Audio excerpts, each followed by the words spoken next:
seem crazy what I'm about to say. Sunshine, she's here, you can take a break. I'm a hot air balloon, I can go to space. With the air, like I don't care, baby, by the way. Because I'm happy, clap along if you feel like a room without a roof. Because I'm happy, clap along if you feel like happiness is the truth. Because I'm happy, clap along if you know what happiness is to you. Because I'm happy, clap along if you feel like that's what you wanna do. Here come bad news, talking this and that. Give me all you got and don't hold it back. Well, I should probably warn you, I'll be just fine. No offense to you, don't waste your time. Here's why. Because I'm happy, clap along if you feel like a room without a roof. Because I'm happy, clap along if you feel like happiness is the truth.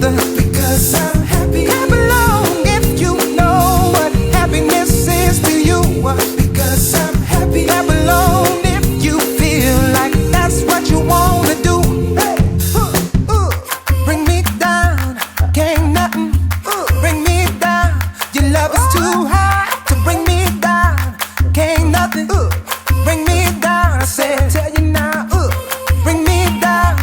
Can't nothing bring me down. Your love is too high to bring me down. Can't nothing bring me down. I said, because I'm happy, clap along if you feel like a room without a roof. Because I'm happy, clap along if you feel like happiness is the truth. Because I'm happy, clap along if you know.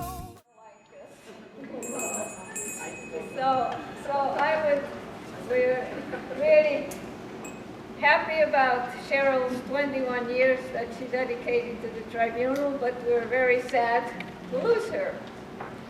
But she really wanted to have this as her goodbye lunch, so she's happy to have you all attend.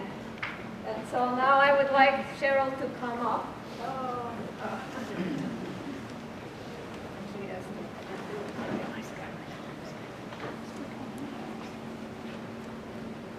Okay, well, this is your gift from the tribunal, and we would like you to open it. Oh. Won't jump. No, it's this one. Well, I mean, it's...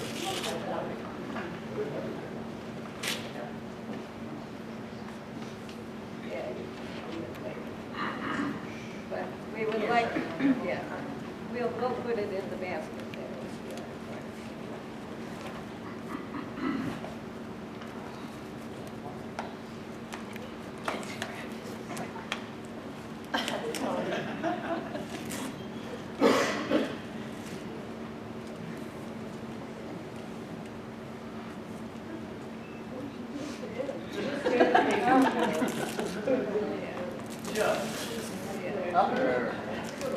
There's no way.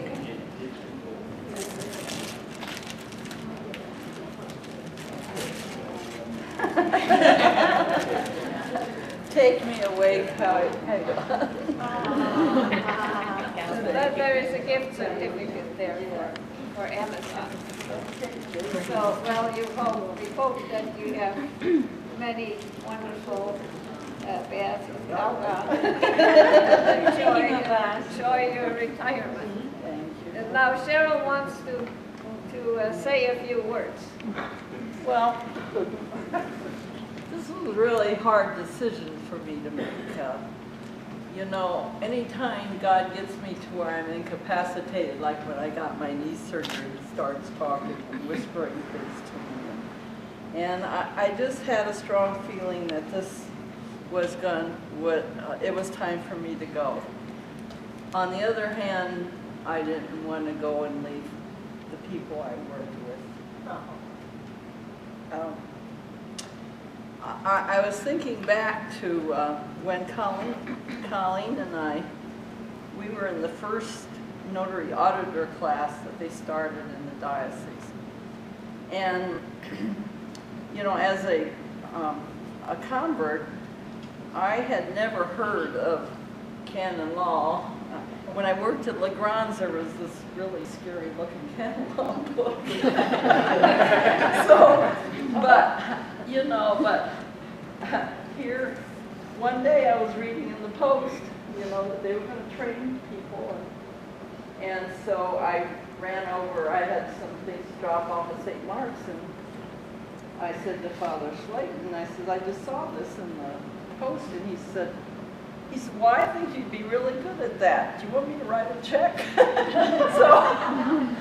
So we started that, and Colleen and I have been friends ever since, and I have known Sister Mariana a long time too. One time I was selling books at the women's retreat in Nauvoo, and anyone that's been to Nauvoo in June know how hot it is there.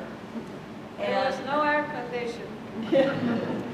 So everybody was on retreat, and I was by myself, and Mariana came over to look and see what I had, and she noticed that I was parched and about ready to pass out from the heat. And she brought me something to drink, and then we've been friends ever since. It was about 86. Yeah, 86.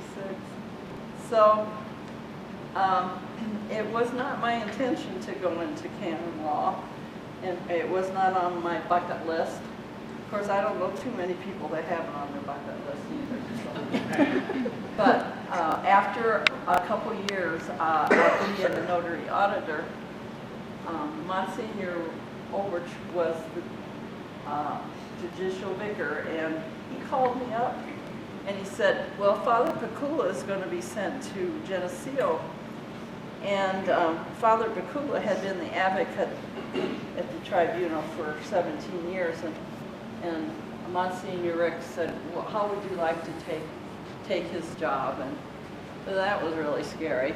I mean, it was, you know. I mean, I think he remembers everybody he ever did a case with. His memory's so good in that. So throughout the years, I've had the opportunity to go to Catholic University to get more education, and to go to conferences and workshops, and each time I learned something new. And I think what was really the thing that helped me grow in this ministry was my work with the judges, because they took time, even though they had busy schedules, to talk to me about the cases and to explain and to share their knowledge and their experiences. And of course, you know, I don't know what to say about the people I've worked with all these years. Well, I wouldn't tell those things anyway. But they have been wonderful to work with. We do have our human days, though. But they've helped me to learn. They've supported me when we've lost our daughter, and when my husband had open heart surgery. You know, there is no better secretaries than the secretaries that we have. They are what keeps the tribunal going. They get the phone calls, whether it's a priest or someone that wants to know why their case is done, or a screaming respondent. They are professional, they're kind. If they don't have the answer, they will transfer to someone that can help them. So, and they keep everything going. They tell us when letters have to go out, they tell us when a case is ready for a decision. I don't know what I would have done without them all these years. So, and of course all of you, I don't know all of you well, but enough to know that the Curia is in good hands because you all work so hard.